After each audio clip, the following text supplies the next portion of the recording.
আলহামদু মানে সমস্ত প্রশংসা। এবার অর্থ স্পষ্ট বুঝো যার রাসূল সাল্লাল্লাহু আলাইহি ওয়াসাল্লাম কোরআন শরীফ বললে সুয়াফি দিয়ান আলহামদু দি উদাহরণ নদী আরেক পৃষ্ঠে যে আলিফ লাম মিম দিকে দেন কথা আলিফ লাম মিম দিয়ে দি কি আল্লাহ আলিফ লাম মিম ইয়ানোর অর্থ কেবলমাত্র আল্লাহ জানে, তার কোন কেন জানে। এই নতুন একতার মিকে ইঙ্গিত দেখতে অর্থ বুঝন সারো যদি কোরআন বললে কি আছে মিষ্টি হাইয়েন না ও মাথা না আসলে রইব খাইয়েন না হন্ডা হতি মজা মিষ্টি হন্ডা হতি মজা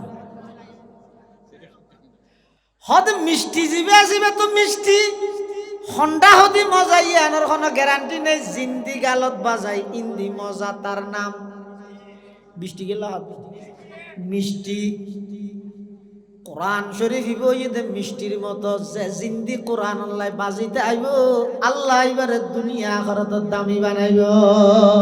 ও মুসলমান হল আজি একটু 15-20 বছর আগে যেতে নাকি সমাজের এলাকার পরিস্থিতি পরিবেশ কোরআন দিয়ে শুরু হইতেও প্রত্যেক দিন সকাল বেলা যেতে বাড়িতুন বাইরে অনের ফারার মধ্যে রাস্তা বাই আড়িবেন প্রত্যেকটা ঘরতুন আওয়াজ বাইরে সূরা ইয়াসিনের তেলাওয়াত চলের, মাগরিবের নামাজের পরে সূরা ওয়াকিয়ার তেলাওয়াত চলের, এশারের নামাজের পরে সূরা মুলুকের তাবারাকাল্লাজির তেলাওয়াত চলের।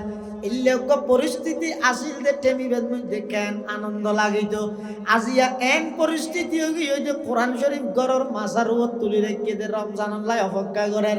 আবার এমনও ঘর আছে দে পুরা রমজান মিলিয়ে রে এই গরিয়ানের মধ্যে ঐক্য ফিষ্টে কোরআনের তেলাওয়াত নয় না আউযু বিল্লাহ।